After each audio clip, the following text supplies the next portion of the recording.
Hey, everybody. I am here with Michael Fisher from Codify. He works with a lot of the best pitchers in baseball. Michael, will you tell us what pitchers you work with? Gosh, I don't want to rank order them because I'll upset everybody but the first guy. Let's shake them up and randomize them. Random, Marcus Stroman, Shane Bieber, Kevin Gausman, Logan Webb, Manaea, Lucas Giolito. That's a good list. A few dozen others. Yeah, that's awesome. Some of my favorite pitchers. And they're not just my favorite because you work with them. They're all featured prominently on your page. They are. How much do you think you have to do with that? It's a chicken or the egg thing, definitely. Probably more the egg than the chicken. Yeah. See, I mean, just take all the credit I would if I were you. I think you could too. Well, I definitely can take the credit because I choose to whoever I want to feature, but they tend to, a lot of those guys have really, really nasty stuff. And when you're looking at somebody, like when you're just watching a game, what jumps out at you about a pitcher? Is it just sheer movement? Is it like how they work their pitches off each other, how they're attacking somebody? What's your focus when you're watching a game? Right. Definitely the mix. What are they working with and where are they locating it? Because some pitches, definitely, if they're located well, are going to be on your page. And if they're not, well, we'll just pretend they didn't happen. And it can be a fine line. It can be a 9 inches, a foot. And when you're not talking about very much. Some guys will miss a couple times and then that's it. Like they'll give up working in an area with a pitch that could be really effective just with some bad luck or a couple misses. And so I'm watching to look for cues before I talk to him. Is this a guy who can control this thing? And if so, where does he miss when he does miss? It's funny actually that you just mentioned that because I think some pitchers, and this is what I heard from interviewing pitchers about what you do, is what you do gives them confidence to know that when they make a mistake or they miss a couple of times with a pitch, that right. Don't give up on it because that's the way to attack somebody over the long run, and they should keep on it. Right. A guy like Hendriks will call after a game and say, I think I know what you're going to say, but I just want to know. I just gave up that home run to Salvador Perez. 100 miles an hour, top of the zone. Did I extend right? Was it spinning good? Like, yeah, man. You got to throw it somewhere. You didn't want to walk him. He's, it's the highest home run he hit all year or whatever. Don't stop throwing up. Not that I could ever talk him out of it, but don't stop working up there. But sometimes the guy will throw a pitch and it felt good. It's in a good location. We'll go look and something was weird with the delivery. It took a different path. It doesn't take much to make a pitch that still looks nasty and all that stuff, a lot more hittable and a lot more matching up with the bat path, which is what we're looking at very closely is what's this guy's established bat path? Does he change it much? Can he change it much? And what are your pitches doing and how are they working against each other? Yeah. And the other thing is sometimes even I have a hard time figuring out why a pitcher is nasty. Everybody can see, number one, how much a pitch is moving. That's pretty right. easy. How fast the pitch is. And those things stand out to me, but sometimes it's just the subtle little things. And then once you see it, you can't unsee it. Like, why this pitch is working and it's a little subtle. Right. I don't think Burns's cutter is a great example because I think like that just stood out to me as a pretty pitch. But I think a lot of people don't see that. Like a lot of people see, why is this pitch so nasty? And after watching so much baseball, you can see because hitters give up on it and stuff like that. Right. If you go look at where he was using it before and where he's using it now, it's not radically different, but pitch characteristics, but where he's using it, it's changed everything. How much of what you do is being like a little bit of a psychiatrist or psychologist for pitchers? Because you deal with you mentioned Hendriks, mm-hmm. who is a unique personality. And then you have like someone like Shane Bieber, who is pretty chill. So you're dealing with kind of people on either end of the spectrum. How do you deal with that? Like as a third party that's supposed to help them succeed? Right. It's definitely not something I set out thinking would be the primary hurdle, but it almost is. Like I have a system that chops up what they do and appreciates their physical characteristics, like you said, all the things that we can measure. But now it's time to get to know every single pitcher and how they think and their personality. And I don't cookie cut this, not just the data or the way I deliver it, but just the way I talk to each guy. Appreciating what a Bieber think. Bieber's really cerebral. Don't know. He doesn't really come off that way. He's kind of like, yeah, whatever. No. The wheels are turning like crazy. As you know, you've spoken with him. So that's one big thing we've done in the off season is instead of producing reports that are pre-made and like, hey, go look at this because everyone looks at this. We've had Zooms. I've had 24 of them or so. And we sit down and I share my screen and say, let me just dip your toe in the pool. Here's all the stuff we have, including here's the color on the Codify maps of every single pitch you threw before you threw it. This is what I told you about this pitch, being accountable, but also so they can go see, hey, Liam would say, pull up that Perez pitch. Oh, I caught a little zone. I actually meant to go a little bit above the zone or that kind of thing. Or, hey, I want to know first pitch characteristics. I've been throwing curveballs 80% of the time on my first pitch. Can I look at that? Or I move around on the rubber, or I drop down on some pitches. We can go wherever they want to go. And some guys want to drink out of the fire hose when it comes to analytics. Just flood me with as much stuff. But when you go out there and you're standing on the mound, and there's 30,000 people screaming and the catcher's telling you something and your coaches are screaming something and maybe, hopefully not, but maybe Codify is telling you something else. And you're just trying to figure out what to do. You can't really remember all that stuff. So trying to shrink it down kind of Tom House style is be concise.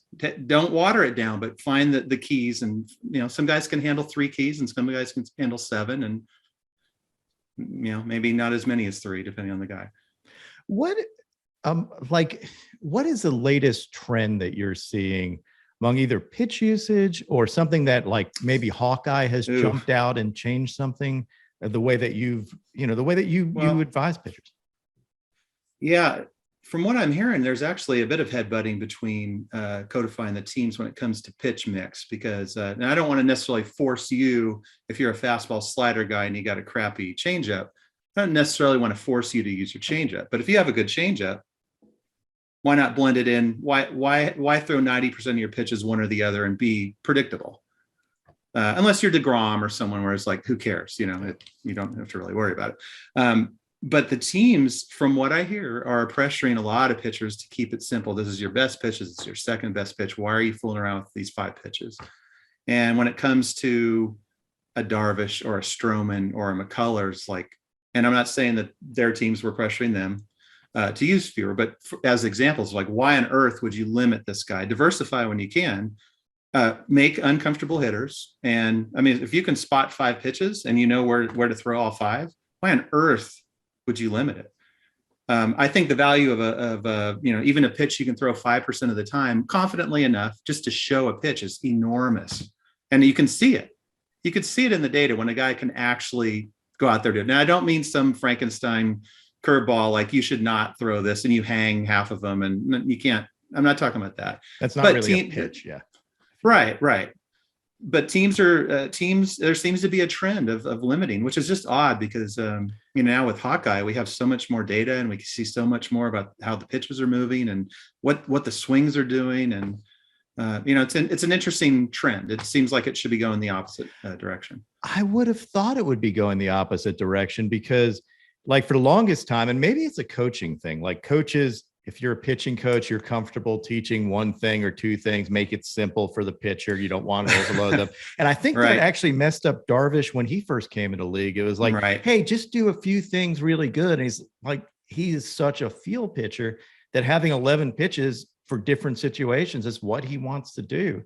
So maybe it's that, maybe it's more on the coaches. I don't know. I think from what I hear, a lot of coaches like to apply what they did for Rob to Mike. It worked for Rob. Why don't you move over on the rubber, whatever. The difference between that and what we do here is we do all the math, do all the analysis ahead of time to try to project what would happen if you did with your pitches. And it's not necessarily the same thing. But I understand. It makes sense. You work from your experience. But sometimes a pitcher will be standing there and a coach will come over and say, move 3 inches over on the rubber. Then the analytics guy comes over, 3 minutes later and says, move the other way on the rubber. Like, what? what's going on? Yeah, we had talked briefly about Burns with an analytics guy. He told me that it was basically analytics that told him that to try a backdoor cutter, and he wasn't comfortable with it and did it until he was. And look what that did. Like that changed his game. Right. It's probably the most common thing, the common surprise of the first look at maps for guys is, oh, I got some backdoor opportunity, because for me to trigger swings with my mix, guys are looking in a certain tunnel or tunnels or area. If I can throw a pitch out of that tunnel where they're looking and into the zone, I'm going to steal strikes all day. And now they're going to step back and look at two tunnels. Now they can't hit me. Do you think that is a trend too, where pitchers are more cerebral on the mound than maybe they used to be? It used to be more of a caveman approach. I mean, Liam strikes me as a bit of a caveman approach. I mean, anybody that like, I can convince to throw a knuckleball in the All-Star game, that's messed up. That guy, definite caveman mentality, from decision to throw a pitch, definitely. There's a lot that goes into it. And that guy's horribly talented, just insane. Like last spring when he's like, I want to throw a splitter. And he'd get his TrackMan, he'd throw it, and he'd send me this stuff. He's like, I'm spinning this thing at 1400. Is that good? I'm like, well, is it going where you want it to go? He's like, yeah. I'm like, well, that's good. He's like, I can make it spin less. Okay. I mean, if you can continue to make it spin less, in 2 days of just screwing around with it for 10 minutes a day, was down to 900, 850. I'm like, and just fooling around. He throws the fastest knuckleball in history in the All-Star game, just one screw around pitch, which was an amazing one. And I was kind of bugging him to throw more as the year went on. Insanely talented, cerebral, but he has this little switch. And as soon as it's time to throw the pitch, nope, here comes the caveman. And part of me, like, I love both styles. I think there's room in the game. He's a smart dude. He just, that's his competitive instinct is me versus you. I'm going to beat you. And other guys I'm going to outsmart you. And either one can win. Right. He's a good example of a guy. Actually, I think it was your interview with him when I heard him say something like, when I get a swing and miss on a fastball, that dude is getting nothing but fastballs from here on out until he shows me. And I'm like, oh my God, number one, don't say it. Number two, don't do that. I mean, so I go and look, and sure enough, the last 100 times that he could have, it was literally 99 of 100 times he'd thrown fastballs, but he gave up a scratch single on those 99 pitches. So most guys, no, you can't do that. Liam Hendriks can. So that's a good example of, hey, let's look at the answer, make sure you're asking the right question. Most guys, you would definitely steer away from being that predictable, but he has supreme confidence, and it shows in the pitches and it shows in the results. So you mentioned two guys who I think had a couple of the kind of breakout pitches, at least in my head.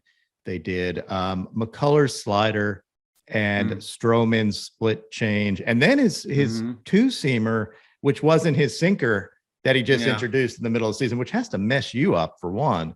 But two, what opportunities do those pitches, like adding one pitch, open up for players like that?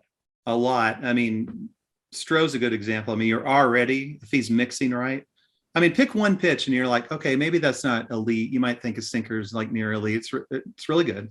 Slider's really good. He can throw a good four seamer. He has all these tools in his kit, but if he's mixing right, what as a hitter do you do? Now, when he tweaks a sinker, so he's got a two seamer and a sinker and a four seamer and a cutter and a slider and a splitter and a changeup, and it's every direction, every speed. Marginally, it makes a difference, but most guys are adding a fourth pitch or a fifth pitch. So does it help him? Yeah, it does. But now McCullers, I mean, that slider was featured prominently. That wasn't just hey, let me throw an eighth pitch. That was where the hell was this thing all your life? And it was more like, when we talked about it, more like talking him into, hey, throw a couple of four seamers once in a while, but just like with Gio, where he gets into fastball changeup, sometimes it's so magic, the combination of two pitches, that you're like, I'm riding this horse till it falls. And it's not what you would normally suggest, but for some guys, it works. Yeah, McCullers slider, when he first showed it to me, I thought it was a cartoon pitch. Like, that pitch moves, it's insane. No. I mean, you're looking for holes in the ball. You're like, that's not a real baseball. You can't make a ball move like that. And I mean, how do you bat against him? I don't know. Like he is, and right. He had, I mean, his biggest challenge is like, I have this much more movement. I got to try to command it and get it in the zone. Cause some guys go up there and like, I'm just not going to swing. That might be the best strategy.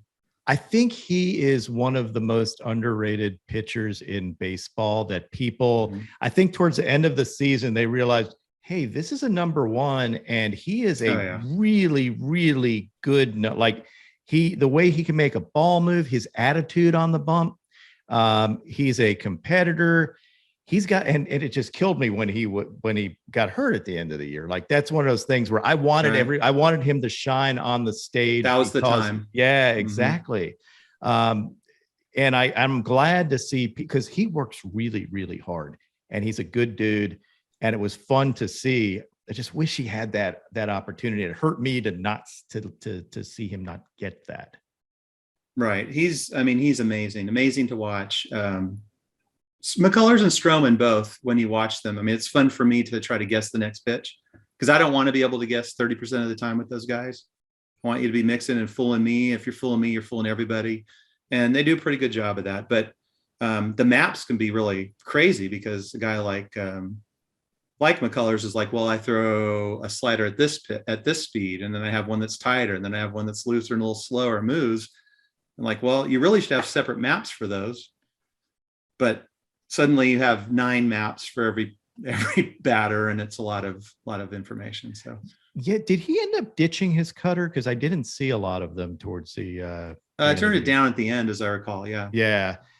Because his cutter was even nice. Like he had that as a pitch. I'm like, all right, that's a great pitch. And then he throws this slider that like I had to consciously tell myself not to feature all of his sliders because they were so good. Yeah, I wonder if I'm just because I've been arguing with him enough that I'm biased or something. But I want more 4-seamers just because I'm thinking east-west all the time with him.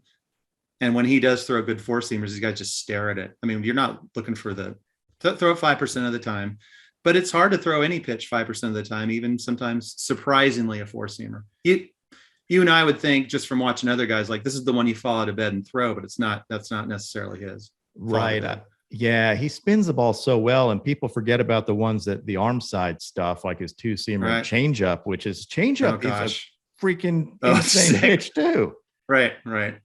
I mean, he has how many different pitches you've featured, rightfully so. I mean, it's ridiculous. And he's one of those guys. Yeah, like again, when he has his command, he's unhittable. Like he would not surprise me to throw a no-hitter just waking up one day and just everything clicks. I don't remember. I think he didn't have the lowest batting average allowed by an American League starter or something like that. It was really like ridiculous. Something like that. Yeah. Yeah. And watching his stuff, it was clear. And that slider did make a huge difference and make a huge difference in what you have to do for him with starting everything. Because it's not just that one pitch, it's how that plays off of everything else that he has. And then how much do you throw it? You know, hey, it's a pretty pitch and I like to see it, but you have to determine how many times to throw it and to what hitters to do it, like how to mix it to make it most effective. Right. And he's a good guy as an example that liked to do the homework, but then when it came time to go working with Maldonado and like, we're invested enough. I know Maldonado's mixing well. I'm going to focus on executing what he calls and less about, no, I want to throw the sinker. No, I want to throw the slider, and just letting him mix as long as he's mixing well, take that whole thing out and focus on executing, which, I mean, to execute world-class pitches, I mean, it takes most of your noggin, if not all of it. And he's been pretty good at that. I mean, other guys are like, well, you know, I kind of want you to influence your pitch mix more, you know, because sometimes the catcher's like, dude, throw 60% sinkers. I'm like, no, please don't. So, but not so much with Lance. Yeah. And Lance trusts his catcher. So, and his catcher is one of the best. Like, I mean, his field. That's not the hill I'm going to die on. I'm not going to. Right. That's not the guy I'm going to try to tear down. We'll find someone else to argue about that. That's a good catcher to trust.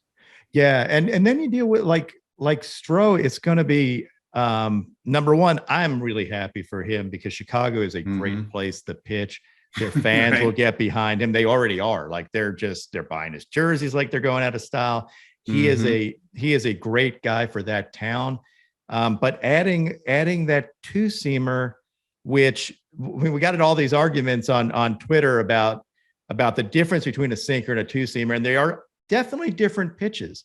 Even though Savant didn't really break them down. I think they are. It looks like they're going to start breaking them down. They're going to start. Yeah. But for what, a whole year plus, it was all sinkers. And like, dude, it rose 16 inches. It's not a sinker, but there are no two seamers for the season for Savant. So yeah. Did that surprise you when he broke it out?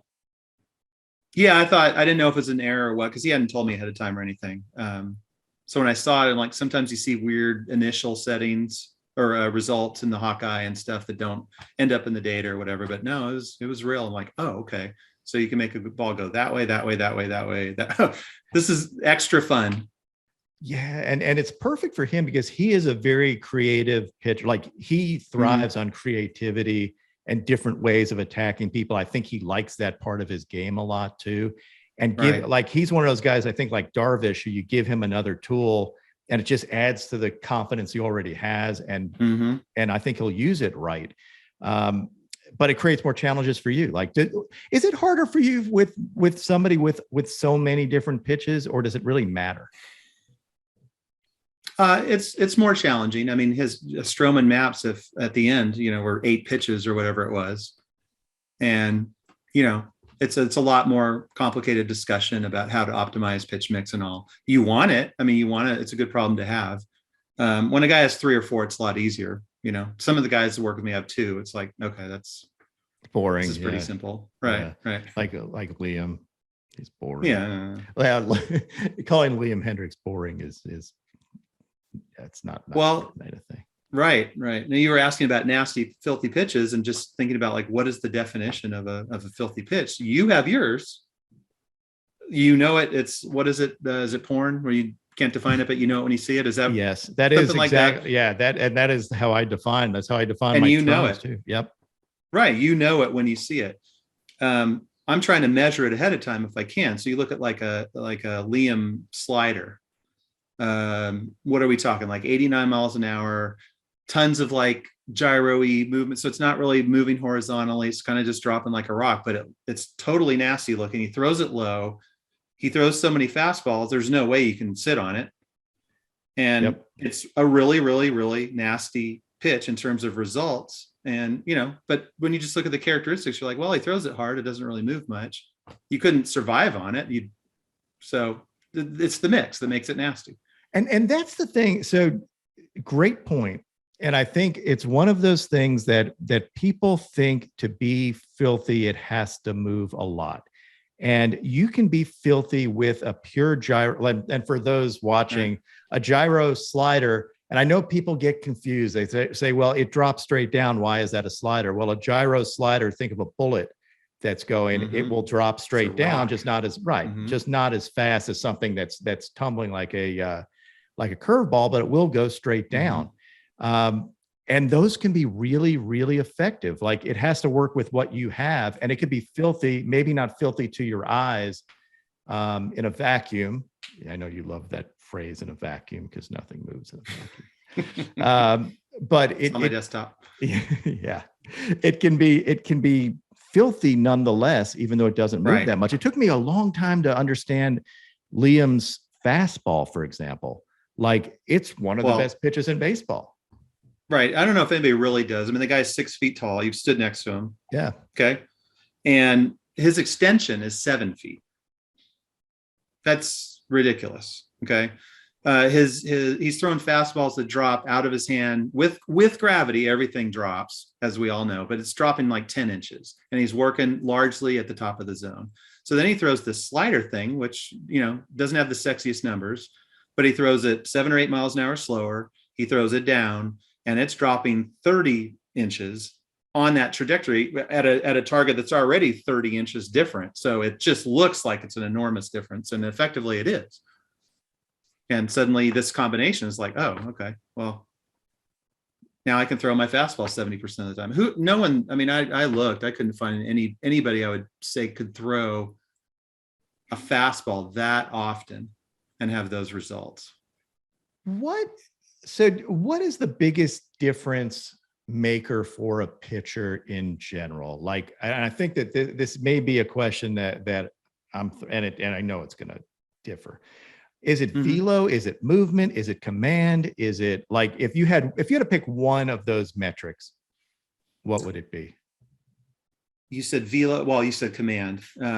It's definitely appreciating where is your ball really ending up. Surprisingly, guys don't have as good of a grasp as certainly I thought starting out. I did one test with a guy. He worked a bullpen. He'd throw a pitch, and then he'd go and tap an iPad and say, "Here's where I think it was when it got to the plate." He was off by an average of 14 inches. Okay, and this wasn't his own guess of where he his own guess of where the pitch he just threw was. Wow. Yes, and it wasn't some herky jerky head guy or whatever. And I haven't tested a bunch of guys. Maybe 6 inches is off, but 6 inches is like 6 inches. And a lot of times when we have our sessions and we looked at specific pitches these guys remember, go, oh damn, I didn't really think I caught the plate with that. So when you're looking for that reinforcement when you're out there, like how do you get positive reinforcement when you don't even know what the hell happened with any specificity? So one big thing, it's related to command of knowing where you miss when you aim at a certain spot. We don't have a nice database that says, here's exactly where everybody tried to throw every pitch. So we don't know where they miss.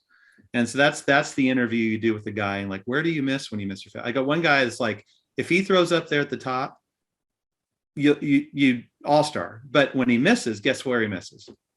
With his fastball, meat city, down the dick, but not in a good way. And and so now he's got a 2x4 set up in his garage, 60 feet 6 inches away, 3.7 feet off the ground, and he's just throwing balls into the 2x4 to train his body to hit it. Command is huge. Remember, Straley was patient zero with Codify, and they wanted him to throw 93, and so he had to drop his arm down to do that. And we're like, dude, bring the arm up a little bit, get a little bit more vertical, command your pitch. And when he did that, I mean, he pitched for years and extended his career dramatically because of that.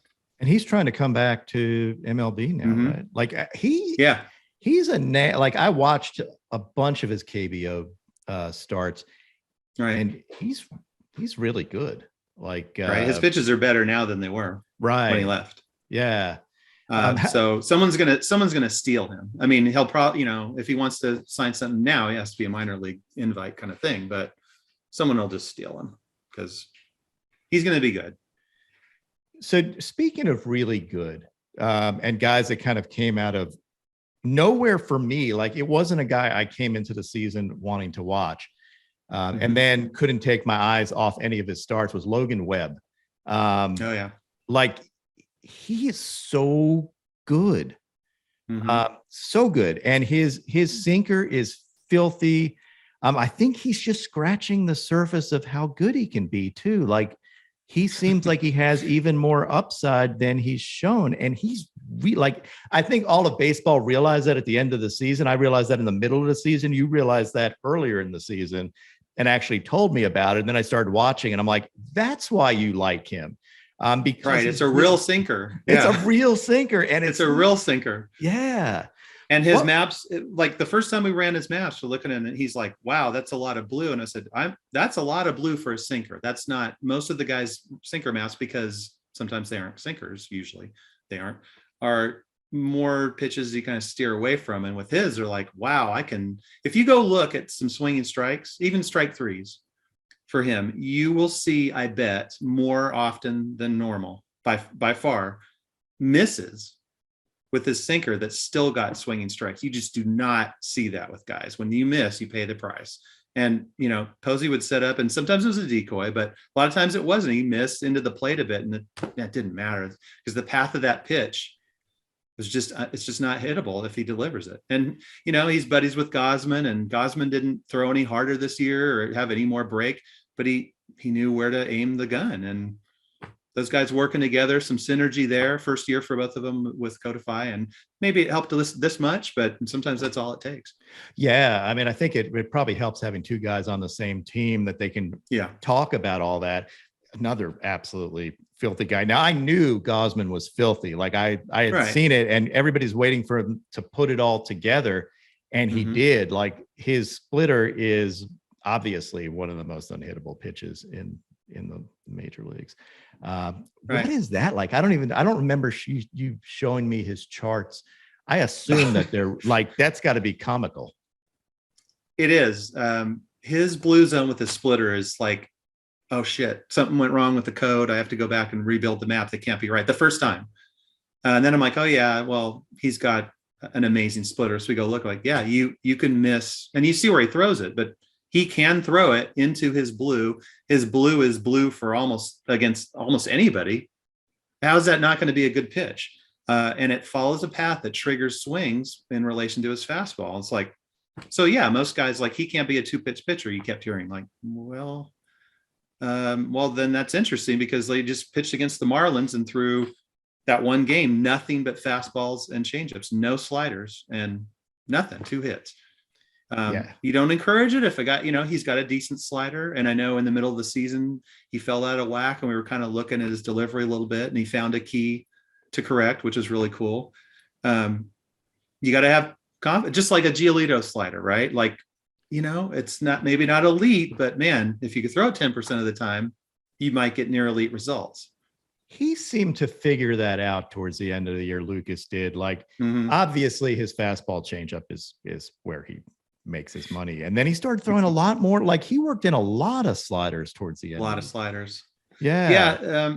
There's a whole dynamic again with when a pitcher's ready to throw a pitch. There's the pitch he wants to throw. There's the pitch the catcher's showing. There's the pitch maybe I'm arguing with him to throw. Maybe the coach is arguing to throw, whatever. And there were times when, let's just say, one of Giolito's catchers would be like, we're not throwing any sliders today. And Gio's like, well, I could throw a slider. I'm ready. He's like, let's just go with this. This is working. And, I don't know. I prefer 3 with Gio for sure.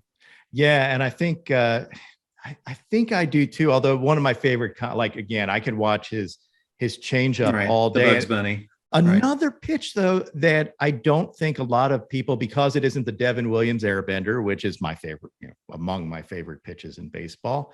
And I think Gio fell in love with the big moving changeup at one point during the season. It seemed to me like he was like, I can do this and I can make the ball move a lot. But I think his dead on, like the one that looks exactly like his fastball, that he just beats them with the change of velocity and he throws up in the zone, is kind of his calling card. He doesn't need that movement, but it doesn't stand out to fans as like this ridiculous changeup. It stands out to people that know baseball as a ridiculous changeup, but not necessarily fans. And it's hard to tweak that without comboing it with his fastball, so you can see how ridiculous it is. Right. Yeah. He's been fun to work with, looking at his changeup maps and how blue they are, how high up into the zone. When he first met, I think he wasn't so sure that he could throw in the middle of the zone on purpose. Certainly the White Sox were like, hey, let's work this thing at the knees, which is traditional and all that stuff. But once he knew that, no, that's not luck. That's not luck up there. I mean, maybe if I throw one upper third, that's luck. But even that is coming in 10 feet behind his fastball. And, he's got that funky arm delivery, and some things are harder to quantify, but you can see that clearly. Middle changeups. Come on. Who are you going to pick? You're going to throw one middle changeup. You don't have any other answer. Yeah, no, it's him. It's him. And and the one thing, so this is interesting because everybody's taught when you're learning a changeup, like it's a change in velo that does it. Just, repeat your mechanics, don't slow anything down, throw it like your fastball. And then all that goes out the window when someone's actually throwing it. Like, everybody's amazed that somebody can throw why can't you throw a changeup up in the zone? Like, you should be able to, if it's really the velo that is causing the swing and miss. If a guy thinks it's a fastball, he's ready for it, and he's going to be, he has to swing early because it's looking like a high heater. And it's a changeup. Like, you should be able to get people out just on the change of velo if that really is the key to the pitch. Yes, there's more there than you would see with a normal pitcher with that mix, for sure. Guys try to sit on it, but there's the caveman approach at the plate. Like you're saying, if he doesn't tip the pitch before he delivers it, your monkey brain at the plate says swing. Right. Exactly. Every time. Which is really interesting. Again, like I could probably look for examples, but there's all kinds of guys that would give body parts for that. They don't have that. You can't throw 40% changeups and not get nailed. Eventually, guys like, I'm just going to sit changeup. Guys can sit changeup on him and not necessarily hit him, which is crazy. Right. And it's so different from like Devin Williams does it. You know, he throws like 60% changeup and can throw, upper 90s, but is a totally different pitch. Like that pitch is insane. It's probably the only pitch like it in baseball, but Gio's is one of the only pitches like it in baseball too. It's just, again, we were talking about filthy pitch and what makes it filthy. That is a filthy pitch, but most people like it's an acquired taste. It's a gourmet filthy pitch. Right. It's hard to pick a fastball or even a changeup and say, because it doesn't look as sexy because you don't have the camera angle. Right. You can't appreciate it. You're going to say, it's Bummer's slider or Diekman's slider. That's sexy as hell. It's coming from 4 feet over. It's whizzing in on righties. I love it. That looks really sad. And it is. Those are legitimate picks. But a good fastball or a Gio fastball or Gio changeup, if you're not a fan and you don't see that happening and hear about it and look for it, you're just like, hey, why is he succeeding so much? I mean, he looks really good, but it doesn't look like sexy. Yeah. And there's something about a combo of his mechanics and the thing that I think I find curious is there are some pitches that don't stand out on any metrics at all, but yet that they're really good. Are there any pitches that come to mind as like, this is the most ordinary pitch as far as like metrics go? It's like saying a 60 percentile, but it actually acts more like a top tier pitch. Well, other than the fact it's going 89, Liam's slider was a good example, I think. Yeah. But even that kind of takes it out of the norm. I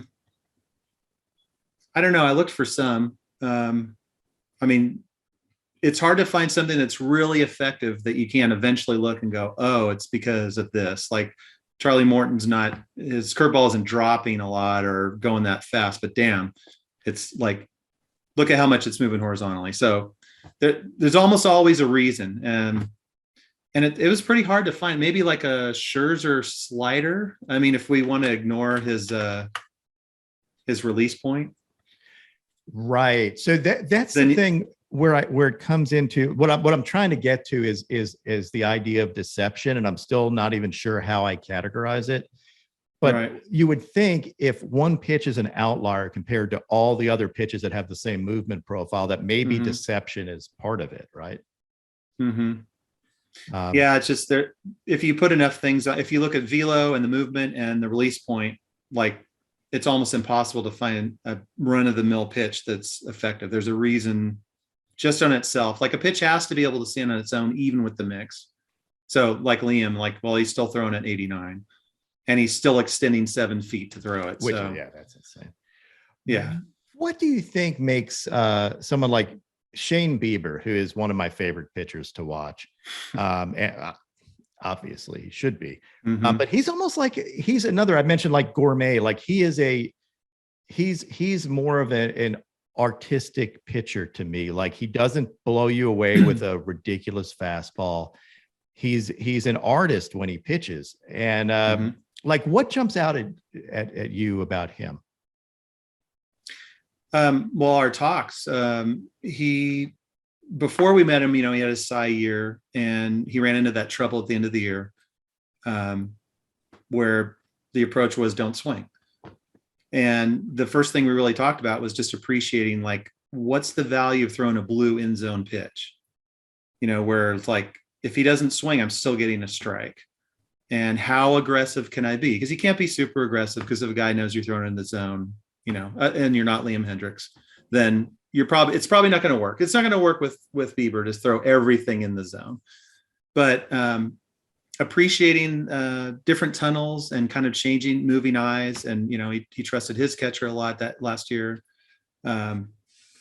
Just just that he wants to work like that. And yeah, hey, look, if you can bounce a pitch off the plate and get a swing, God bless you. But you're still depending on triggering that guy's action. And if he's trying to read your pitch, he's probably gonna swing. But if a guy, I can choose not to swing ahead of time, and you can't really do anything about that. So I think just being a little bit more aggressive was a big thing with him, and will be going forward. It's horrible between deGrom's injury and Bieber's, having those guys out for 3 months was just. I mean, tell me about it. Like two of my favorite guys to watch, to like feature, and two guys that live on command. Like, to me, right. Bieber commands the zone. He's outstanding. Right. Like, he can throw the ball, it seems like, wherever he wants to throw the ball. deGrom, glove side, can do that all day. And there's like, what do you do? Like, he's better at what he does than you are as a hitter at what you do. And you're kind of hosed. Yeah, it's hard to believe. I haven't spoken to deGrom, but just watching his success with like 80% of his pitches are to one side. And like, wait a second. So it's like there's a 9-inch plate. It doesn't matter. He's that good. And maybe there's something to just repeating, like, I'm not moving my pitches around. I'm here or here, and I'm going to do it over and over and over and over again. I'm really only throwing a fastball and a slider. I'm throwing it all to this side. Maybe that's easier to execute. Maybe that's why it's right there. I don't know. When I talk to Bieber, and unlike most guys, I'm like, hey, can you work your pitch over here or over there? He's kind of not, I mean, without ego, but just kind of laugh like, yeah, I can throw it wherever I want it. So, and he can. I mean, his release point from game to game is just like a metronome. It's just like every pitch is coming out just right there. And so it's topical of like, well, can you move 6 inches over and still do that? And he's like, yeah, absolutely. Some guys are like, no, I've put my foot on the rubber here since I was in nursery school. You're going to blow my mind up if I move. I can't move. Other guys are like, well, explain to me why I might want to move one way or the other, because everyone's telling me to move one way or the other or both, or let's say, shouldn't say any names. Let's just say there was a guy in the A's that threw from way over on the left side, and it was a starting pitcher. There's still going to be 2 guys that work with me, so it doesn't narrow down too much. But appreciating pitches that have arm side movement. But it's like, if you're throwing a pitch from 3 feet off to the side, by the time it gets to the plate, what's it doing? You're kind of straightening it out, right? So yeah. if you're going to stand way over there, don't expect to throw a pitch that's truly, not optically, but truly moving away from the hitter. If you want to move over to the right, you can throw those all day. So a lot of the conversations we've had is like, how did you end up over there? I mean, I like it, and I'm not saying you should change it yet. And I don't know if you can, but just appreciating, like, here's the path of your pitches over here. And here you see some guys stand way over on the other side and try to pipe everything kind of down the middle and let it play the way it plays. And other guys are like Diekman, like Manaea, like Kohler, and whatever, like way over on the side, which is deadly for its own reasons, but it takes away those arm side pitches that kind of dive out of the path of bats. What makes Manaea so good? Like, to me, he was another one of those guys. Like, you look at his velo, it's like, oh, all right. I mean, it's, it's not upper 90s, and he is like impossible to hit when he's on. Yeah, just freeze a pitch. Just pick a pitch and just freeze it at release, and you'll probably see it. But his pitches are following different paths. He's letting go way over there. And if you imagine like a right-handed hitter trying to hit this thing's coming from first base, yeah, it's its own challenge, and it's different enough that it's kind of alien from start to start. And, he has opportunity to add, but just the movement of the stuff he throws already is pretty deadly. How alien does it have to be to really stand out and be effective? Like, we're talking like a standard deviation, 2 standard deviation, like what amount? Like, obviously the unicorn pitches are the ones that are dominant. Like, you don't see them as a hitter. Seeing a ball move like Devin Williams throws it, you don't see it ever from anybody in your history of your life. So what do you do when you're faced with hitting it? You're kind of hosed. I assume deGrom has something like deGrom, what he's going to do. You're just not used to seeing a guy being able to pepper a spot with 102 mile an hour fastball, and then by the time you think you know what it is, he's throwing a slider in the same spot. With also big extension too. The ball gets on and spots you don't want. Right, and spots you with don't either want. pitch. Right. And if you guess too much, you may get one under your chin. Like you're in your head, you can't just constantly, sell out on that, because you may get one in the ribs at 100, and that leaves a mark. But what do you look for when you see a pitch stand out? Like, is there anything that specific category of pitch, like you're like, you should throw that a lot because this thing is deadly? Yeah, I mean, the system is looking at their pitches and looking at the velocity and the movement and the releases, and pairing or making 3 or 4 piles of them and looking at how they act in relation. So it's usually not one. It doesn't come out as one number of like, hey, Scherzer's slider is a plus 2.5. It just, when the maps come out, they're like, holy shit. You need to throw these twice as often as you are now. And sometimes vice versa. Guys like, I'm not happy with my fastball. Like, your fastball's fine. You're just throwing it 60% of the time. Throw it 40. You have, look at this other stuff. And if I'm a batter and I'll just sit fastball. I mean, you're throwing it 60% of the time. You don't have to have unicorn pitches to succeed. And certainly if you had even one standard deviation differences with 2 pitches, like, you're going to feed your family if you know where to throw them and you can control them. So for sure. How much do things like height, arm slot, extension, and which of those, like, if you were going to order it, if you were designing your pitcher, which would you consider? Or does it depend? I mean, I'm giving you a tough question because it obviously depends on a bunch of different things. But like, if you're building your own pitcher, what would you look for?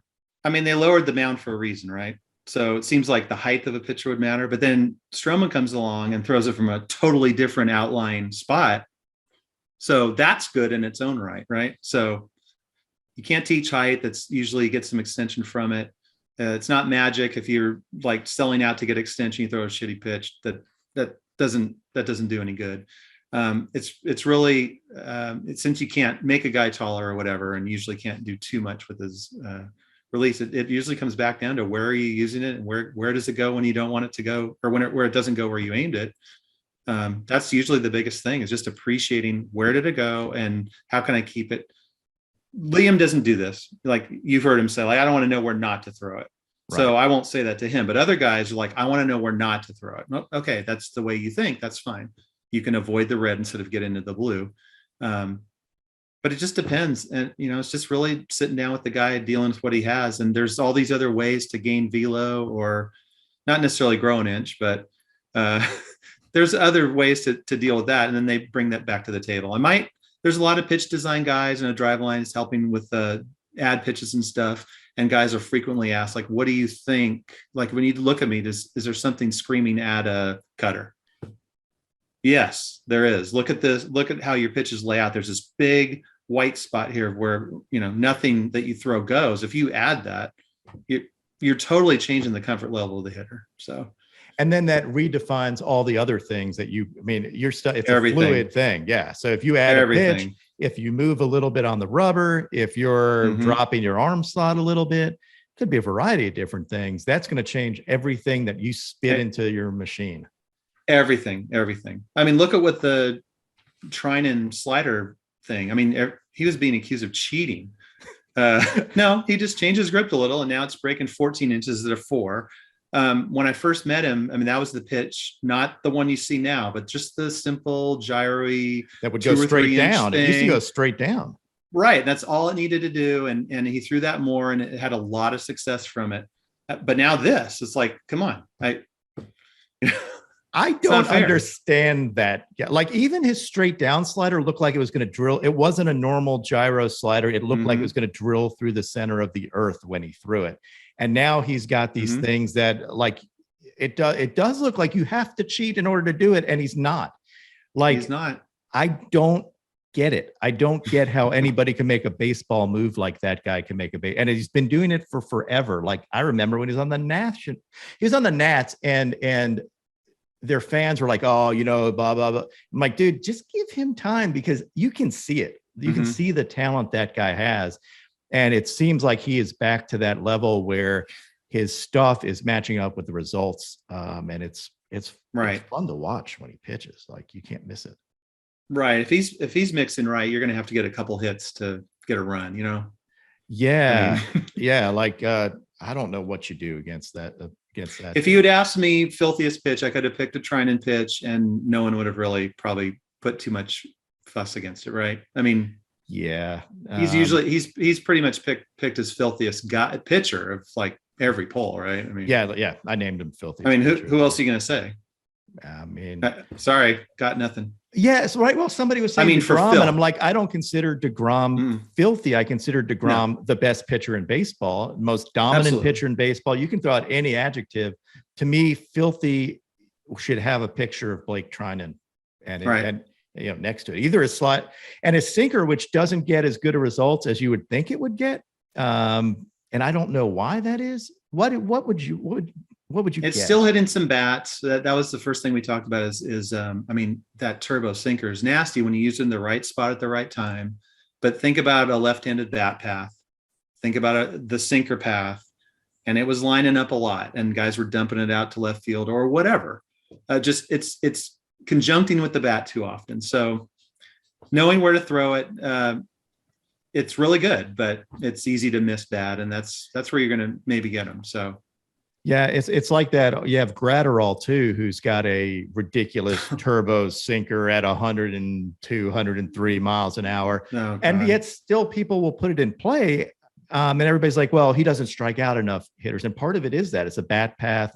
It's bat path. Yeah. And that's why, I mean, I think he introduced a cutter that like at 96 miles an hour or whatever. Yeah, there's just some freaks out there. And then but that's good.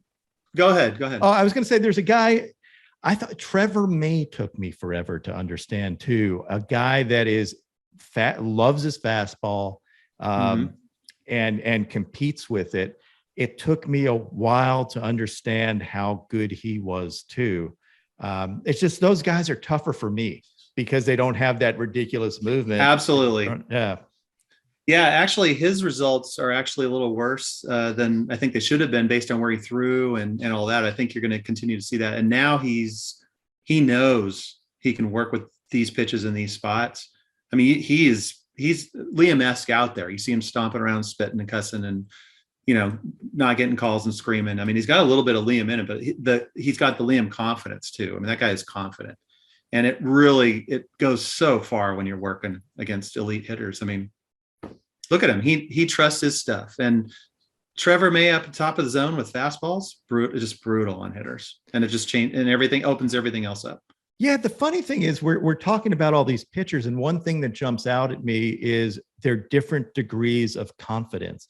Like I can tell Bieber's more of a quiet, confident guy, but he's confident on the mound. He's a cool cat. Yeah. But every once in a while I see him turn, he'll do that little K strut and turn and just like, yeah, I'm kind of a badass. I'm just not going to yell about it. And Liam with his, like all these guys, I can tell you about they exude confidence. Stroh, obviously confidence is his game. He doesn't lack it and he shouldn't. Like to succeed, you kind of have to have that. And maybe it makes your pitches play up a little more than they should be. Yeah. That's interesting. You got your introvert, confidence guy like Gausman in the beginning of the year when he was just tearing it up. He does a chewing the gum thing too, though. Like he always looks like he has a gum at the end. Yeah, he looks like he has a secret. Like I'm going to throw something nasty, and I'm kind of laughing to myself about it. Right. If you didn't know where the pitch went and you watched a replay and you're like, I don't really know what just happened. Did he give up a home run? Did he like for a long time? And toward the end of the year, as the Giants were roaming, like he started to get a little bit more emotion there. But from the beginning, from the first couple of outings when he had that intel and he's like, I'm getting amazing results. I mean, he would have 16 runs in 15 games or something like that. I mean, it's like I have pure confidence. And so you don't always, I mean, Liam shows you his confidence. Bieber doesn't, but Bieber, I mean, it might sound silly, but Bieber's confidence is right there with Liam and Gausman's is up there too. It's just, you would never know it. Yeah, the one who I do, like Logan Webb was a tough one for me to pick up. His like confidence level. He's more of a quiet, confident guy. But then you watched him like you did. He was one of those guys in the postseason that you expected him to throw a shutout. Like you couldn't imagine anybody scoring off him, and he would just he another quiet, confident guy. Right. I hate to say it, put it on him in any way, but he's not at his ceiling. I mean, that guy, just wait till the changeup is going, because I mean, he's got a really good one. And when he, it's another one of those pitches you got to trust to use it the way you should. Oh my God, that guy's just, it's hard to say because you see the results he put up. What hasn't lost a game since May. Yeah. Hasn't taken a loss since May. Like, so it seems unfair for me to say that, but I still believe it. You mentioned his changeup, and that was one of my favorite overlays during the season. I didn't think of his changeup at all as a top tier pitch, and he threw one that I overlaid. I'm like, oh my God, it's the same pitch. I hadn't seen anybody do it where the paths didn't divert at all.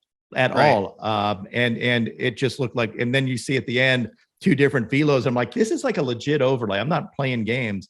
And you can see why it's impossible for a hitter, and they moved. Like, it wasn't like the Geo straight ones.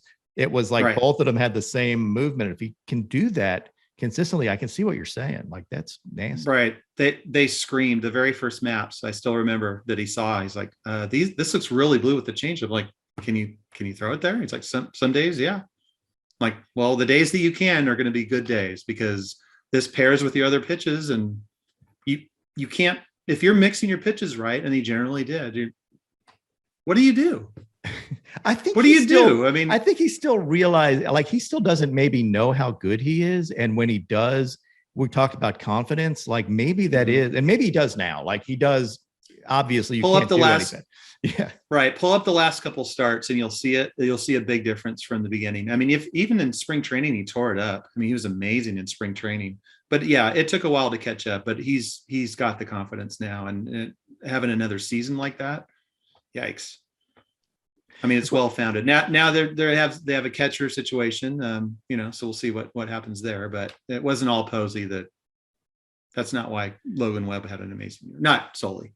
Right. Yeah. I mean, obviously Posey is he'll be all right. Yeah. Right. Yeah. He'll be okay. So, is there anybody that I'm leaving out that I want to make sure they get their props? Like, I don't want to. What, for filth? Yeah. Josh Hader.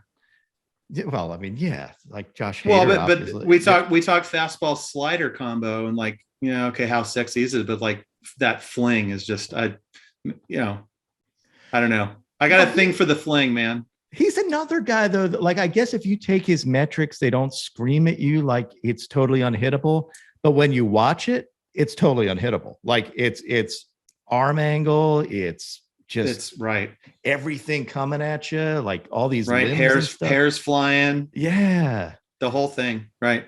Yeah, he's one of those guys that I think everybody can see, like, he's impossible to hit, but if you looked at his metrics, at least if you look at just how much a pitch moved, it doesn't necessarily jump out at you in a vacuum, blah blah. Yeah. Blah. Is Ohtani watching this?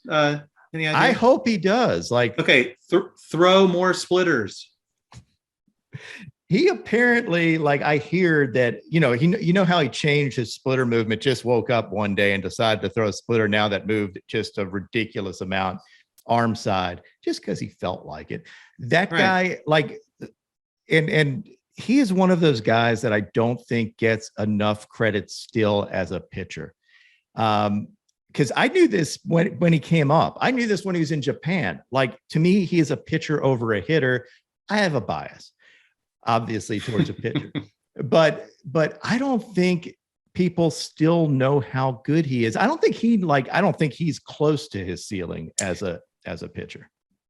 No, I agree. I mean, you saw what he got with the split. Like, no one hit the splitter. No one hit it. Like, yeah. It's kind of advanced analytics say, if no one's hitting it, throw it more. That one was free. My take, because you're biased for obviously your way, and you admit it. I have to worry about telling guys how to face them at the plate too. And I'm not so sure about that. A couple pitchers, we spent a lot of extra time on him. I think we spent more time against Ohtani this year, Codify pitchers, with special planning than anyone. And man, when he was hot, when he was on, it didn't matter. He'd drop that foot down, flatten the bat out, and pop at 430. It's like, what is that? No one does that. So that is a weird thing that I agree. He was one of those guys, like as a hitter, I said I underrated his hitting, and I think correctly rated his pitching. And I still think that there's more there. Hitting wise. Oh, agreed. Yeah. Like hitting wise though, it looks like he has these holes, and he does for one at bat. Like you'll see a hole for one at bat where he looks terrible. And you're like, well, I can get him out there all day. Like all I got to do is throw inside, or all I got to do is spot it here. He makes an adjustment, and all of a sudden the pitch that you thought you can get by him is hit into the stands. Like that. That's what it seems like to me, at least watching it. I can't imagine gaming that. No, there wasn't much. If you could put a ball 3 to 6 inches off the plate without 2 strikes on him, he'd take it every time. And Thumps were calling tons of strikes against him there, and he put himself in a hole. That's about the best he could hope for. If you get 2 strikes on him, he'll start chasing some crappy pitches. He's not great at that, but boy, oh boy, if you don't put it right where you need to. I mean, one guy in particular, I mean, we're like, hey, work this guy hot and heavy up top and in. That he's demonstrated a weakness there, and then a really, really good change up down and away. I mean, spots he'd been cold as ice for all the way to 2 home runs on those pitches. And just when you slow it down, it's an alien movement to get there. Like the ball is 10 feet from the plate and his bat is back. How did you get the bat there? How did you get your body turned around? So there's some unpredictability there, and there's it's an alien athleticism, and it's just incredible to watch. So one of my first interviews last season was Gio talking about, and I asked him about Ohtani. I'm like, Ohtani's a freak. And he's like, yeah, he's a freak, but there are spots you can get him out. And I think at that point in the season, I thought the same thing. Like there are parts of him where you're like, man, he swings off balance. It looks like, blah, blah, blah. You mentioned it's an alien movement. Like the dude can hit a pitch at his eyes, and he can hit a pitch at his ankles.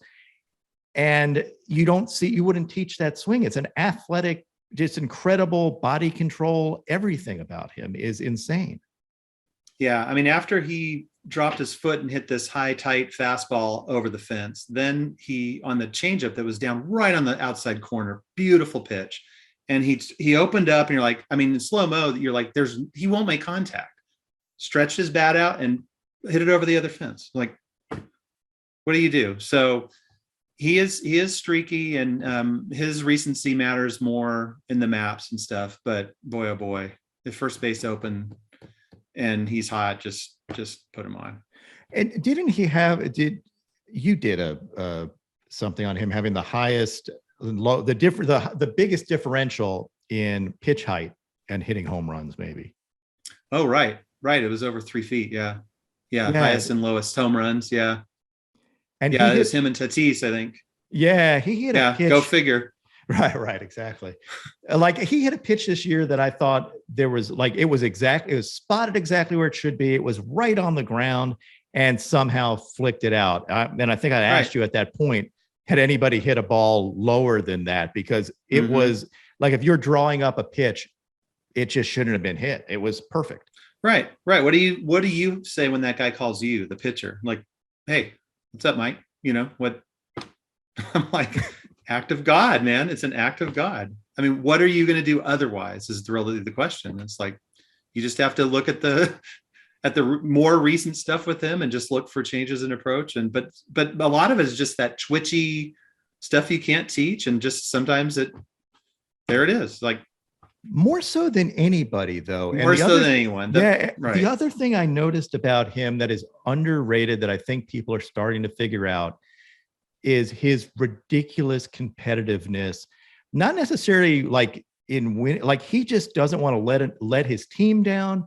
He feels like a personal pride in letting a run score against him, winning games, like with the game on the line. He is probably the guy you want up there. Like, you see this in his face. Like, you can see him bear down. I'm sure you can see it in charts if you ran them on him, but with 2 outs or, and runners on, you give him runners on and he takes his game up to a whole nother level.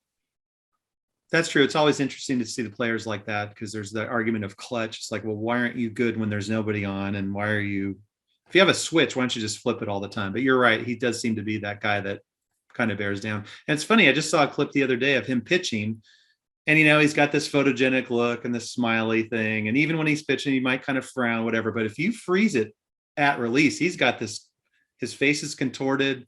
He's like throwing with purpose and not anger, but just like you said, competitive spirit. It's interesting to see. But then, the pitch is over and they cut back to him, and he's got a kind of a neutrally smiley, or frowny face, but not that mask of contorted competitiveness or whatever. Pretty interesting. Speaking of Japanese pitchers, what would you do if you had Yu Darvish I would go buy a lot of blue ink for my printer. And I would try to figure out how the hell I was going to communicate, because they say 11, but it's more than that. You should call me. We'll have this. It's important to learn the language of the pitcher. Like Jesus Luzardo, it's like slider. It's like, but Jesus is like, dude, like I can throw 181, I can snap one off at 86, I can throw this, like, okay, so do we have 4 sliders? Do you want 4 maps for sliders? I can only imagine what the conversation would go like with Darvish, because we know he's throwing 11 different ones. But is it 14? Can he throw, like, what about these ones over here that you threw 2 years ago that don't throw anymore? And just trying to turn that into a game plan would be really interesting. But it is a sin. It is a literal sin to encourage that guy to throw 2 pitches. Yeah, I would. If anyone's doing that, that's a sin. It makes me angry.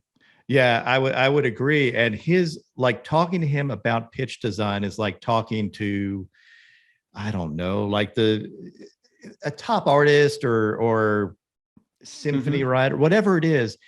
His ability to make a ball move is absolutely, not only insane, he thinks about it constantly. And he can manipulate a ball. He knows if he moves his thumb here, it's going to be, 90 miles an hour. If he moves it here, it's going to be 87 miles an hour. He has different ways of throwing his cutter slide. It's like he really does have maybe 20 different pitches that he doesn't ever count as a different pitch. Right. If he knew more than he does about the bat path and the tendencies of the batters, it could be pretty scary.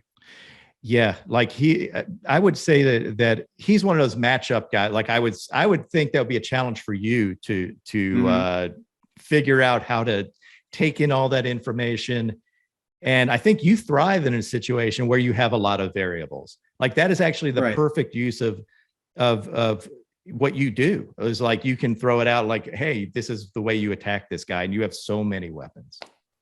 Right. And I think, like you said, way at the beginning of this conversation, that's why coaches, it's how do you coach a guy with 11? Someone has to go pick up that burden and do it. And a lot of coaches are like, well, hey, it'd be easier for me if you only threw 4. Exactly. Exactly. But that's a sin. That's like telling Da Vinci you can use 4 colors or 2 colors. It's like, come on.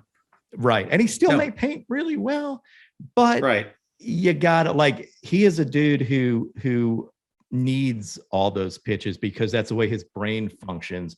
He sees it and he's like, oh, well, this color blue would work perfect with what I want. You may need more colors in your charts. Might need some deep dark purple or whatever, but he would, I've seen his before, of course, because had to look, and just from batter to batter, the opportunity changes, but he's got, I can only imagine the line he would put up if he was able to execute with just average ability and know the holes that all these guys have. Because everybody has a hole. Even Soto, like, okay, yeah, right. Sometimes some guys I have to say, dude, I can't tell you to pitch to him. Okay. I'm sorry. If you want to pitch to him, the least place he's going to do damage is here. Like, what do you do? Like, so let's take one more thing is like, I don't know how you pitch to that guy. Of all the guys in basebal, his eye is the best. Who are you? Like, what do you do? Yeah. Who are you? Depending on who you are, we have a plan, but if you're an average guy, I'm certainly telling you in some situations and I hate to say this, but in some situations, like you probably should put that guy on base. And there's just not that many guys. There's none, like 2 or 3 guys. I would even say that with any regularity, but Soto last year, it's like, yeah, dude, your stuff just does not match up with that bat. for an average guy. I'm not talking about run of the mill, and I hate to say that. And usually guys will tell me, hey, we're not going to have that conversation. Just tell me where my best chances are. Okay, fine. You got to paint a sinker like right here. Like you have 4 inches of leeway. Soto's not going to swing if you don't put it right here. And if you put it 2 inches over, he's going to smack it. So the margin of error of Soto is just ridiculous. It is. And that was one of my favorite battles all year, was him versus Stroman. I think it was a spring training game where Stro was introducing his split change and he threw a nasty one, and Soto just looked at it, like spit on it. And Stro laughed to himself, smiled at him, and Soto smiled back like, yeah, I saw what you're trying to do. I'm not going to swing at it. After the game, Stroman said, this is like, I love this. It's the biggest challenge to have. Like, this guy's eye is just brilliant, and it brings out the best in me. And those are the guys, like, that's the battles that I love.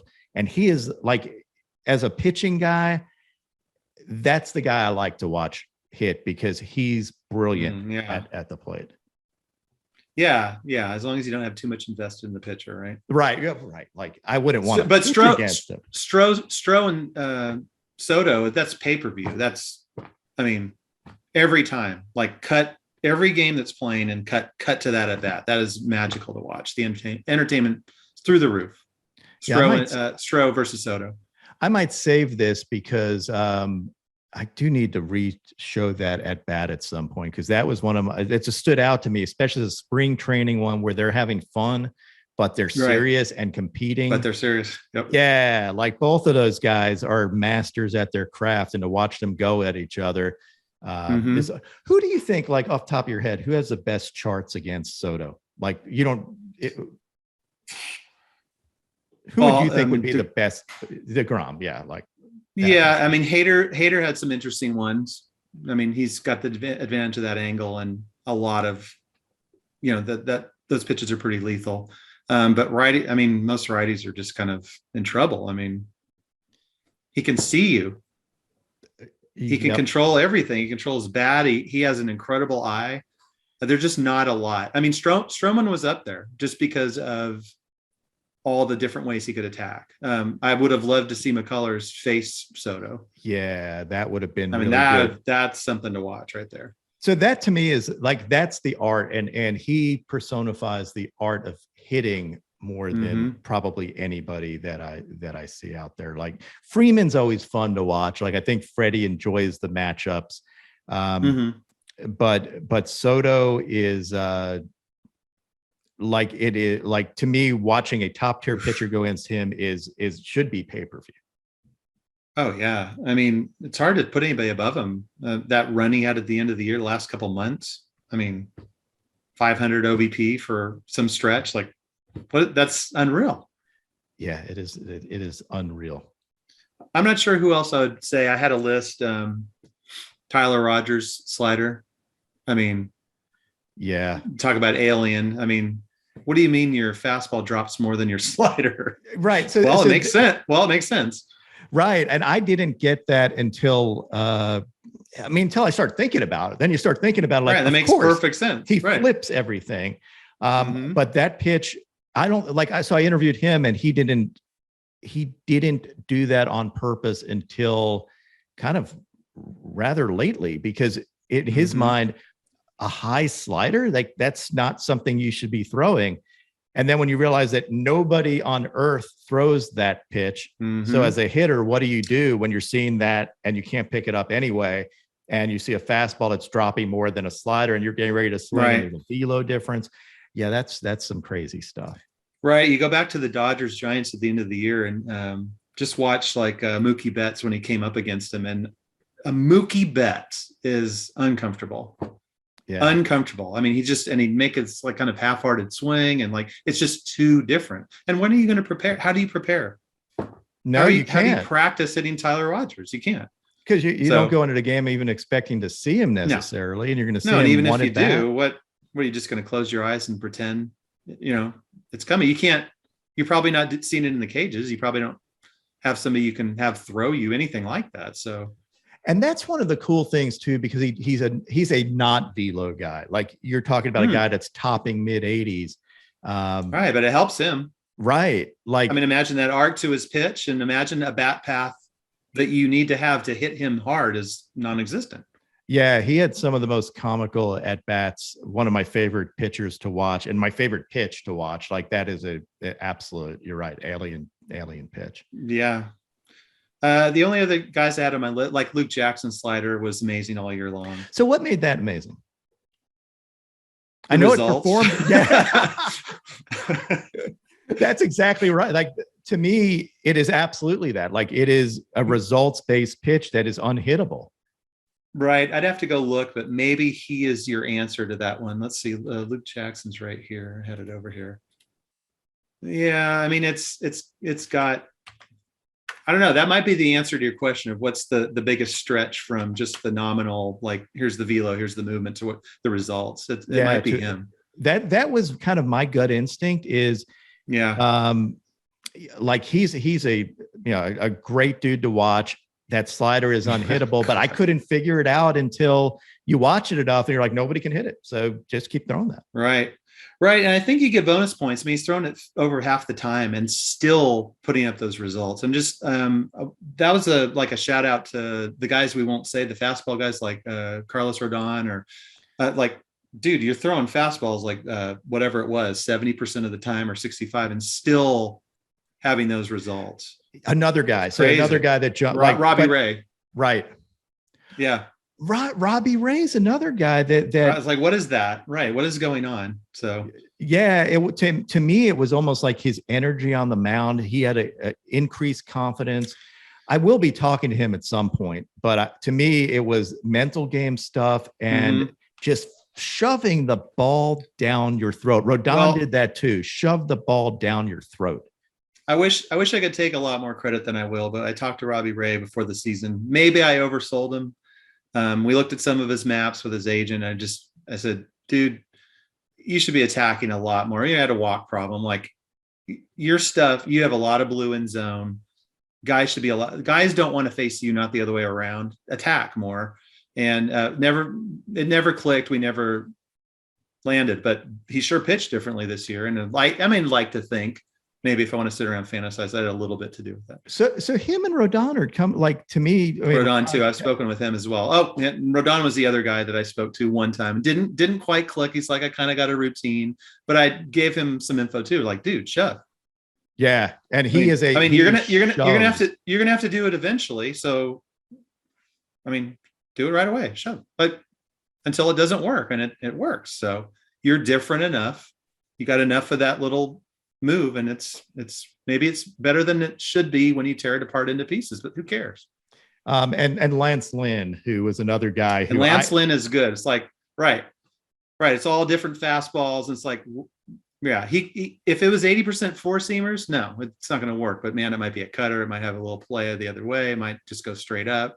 He's amazing. He's another guy you're like, between that and the energy, yeah, he really is. Yeah, so that was another one of my acquired tastes that I acquired, and once I acquired it, there was no going back. Like watching Lance Lynn pitch is like one of my just guilty pleasures. Like I love everything about the way he approaches bats, his little every little mannerism he has, his confidence, and loves shoving the ball. Like he's a beast. Right. And the only other guy I'd mention is sometimes Codify friend, always a Codify friend, sometimes a Codify user is Frankie Montas. Yes. The splitter. Yeah, his splitter. You have like three, we've discussed them, like between Gausman, Montas, and Ohtani. The splitters they're all very different too. Very different. Yeah. Right. But based on their other pitches and even fundamentally, I mean, I don't know if they could throw 100%, but damn, I mean, on their own, those are brutal pitches. I mean, and they just trigger a swing.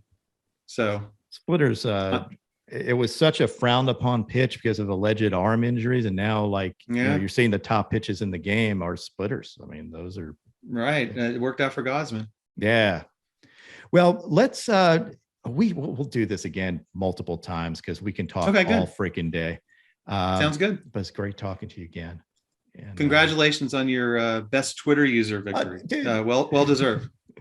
Well, thanks to everybody. Like, this is one of those things that absolutely does take a village, because I try to surround myself with really smart guys who and gals who chime in and have different takes on it. And I'm just like I try to bring them all to light, and they're all part of what I do. So thank you for your help. And for spotlighting some of these guys that help me, make me better at what I do. I try to get better at it by surrounding myself with really, really good, smart folks. Glad to help if I can. I'm glad back, barely a year ago, Alex Fast begged me to get on Twitter. He's like, just do it. All the pictures are there. It'll be great. And I didn't know anything about it. And you're the first person that popped up when I looked. I'm like, this guy gets it. And I'm seeing pitches that I probably wouldn't get to see otherwise. He's spotlighting it. And I've been very appreciative to get to know you. So the funny thing is, Alex Fast and I had a debate before this season. I had named Ohtani one of my pitcher to watch. Like, he was the guy that I wanted to watch this year. And he was like, I don't see it. I don't think he's, I don't think his fastball plays. And I was like, okay, well, let's, yeah. I mean, I'll call him out. Maybe I'll send this privately to. Did you have a bad connection or? No, I can go back and find this. Like I was all in on Ohtani, and he was not as in on Ohtani as a pitcher. I think he ended up changing because you couldn't help but change. But right. Maybe you would say, maybe you would question his health as a pitcher or something, right, but not the results when he's healthy. Yeah. I think his slider was underrated to me. Like, as far as a pitch, just eyes, my eyes told me that pitch was filthy. And I think he started realizing it himself. Like, that pitch, it also can stand on its own as a really nasty pitch. And then he throws 100. So whenever he wants to. But anyway, we'll wrap it up. And thanks as always for being a great guest. Thank you for having me. I'll talk to you soon.